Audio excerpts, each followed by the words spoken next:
sinar matahari yang kita harapkan bisa dapat 5 jam optimal, tapi karena adanya vegetasi di atas berebut mendapatkan sinar matahari sehingga tidak maksimal.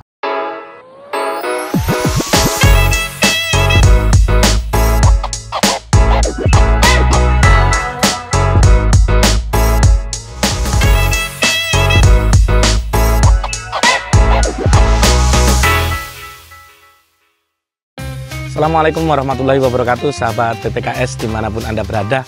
Jadi hari ini kita menjawab pertanyaan dari sahabat PPKS, bagaimana kalau nanamnya bergandengan dengan tanaman karet, apa akibatnya? Jadi ini adalah tanaman kelapa sawit tahun tanam 2018 dengan kondisi sebenarnya varietasnya bagus, namun karena tidak mengikuti prosedur, jadi kondisi tanaman buahnya kecil, terus nggak berkembang dengan baik, dan pelepahnya pun nggak karu-karuan, kan seperti itu.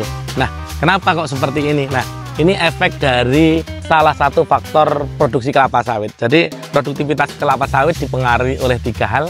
Yang pertama adalah populasi, yang kedua adalah tandan per pokok per tahun, kemudian yang ketiga adalah berat janjang rata-rata. Nah, poin populasi mungkin dalam 1 hektar ini tidak ada masalah, ini masih dapat 136 sampai 143, jadi nggak ada masalah populasinya. Nah, kedua adalah tandan per pokok per tahun. Tandan per pokok per tahun ini sampai dengan saat ini masih ada tandannya. Tetapi BJR yang dihasilkan, jadi BJR yang dihasilkan tandannya hanya 50% berat tandannya dibandingkan dengan pokok yang normal. Ini kebetulan tanaman ini ditanam dengan jarak hanya kurang lebih 1,5 meter dengan tanaman lainnya. Ada tanaman jengkol, ada tanaman karet, kayu-kayuan. Dan ini bersaing keras sebagai salah satu faktor yang mempengaruhi berat janjang rata-rata. Salah satunya di perutuban itu adalah bagaimana kita mendapatkan sinar matahari. Sinar matahari yang kita harapkan bisa dapat 5 jam optimal, tapi karena adanya vegetasi di atas berebut mendapatkan sinar matahari sehingga tidak maksimal. Nah, pertanyaannya, Pak, seyogyanya seperti apa ketika kita masyarakat nanam kelapa sawit? Jadi seyogyanya batas dengan ini, misalkan batas dengan masyarakat, ini harus ada saling pengertian.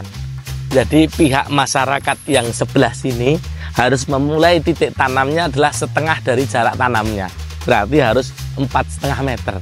Dan yang di sebelah sini juga harus 4,5 meter. Nah, kalau tetap dipaksakan seperti ini yang jaraknya hanya 1 meter atau 1,5 dari batas, akibatnya seperti ini. Jadi semua dirugikan. Yang di sini adalah tanaman karet getah ataupun jengkolnya juga nggak produktif. Yang di sebelah sini tanaman kelapa sawit hasilnya tidak bagus. Nah, masalahnya jarak antara ini berbatasan dengan masyarakat 100 meter. Itu otomatis ada 10 sampai 11 pohon.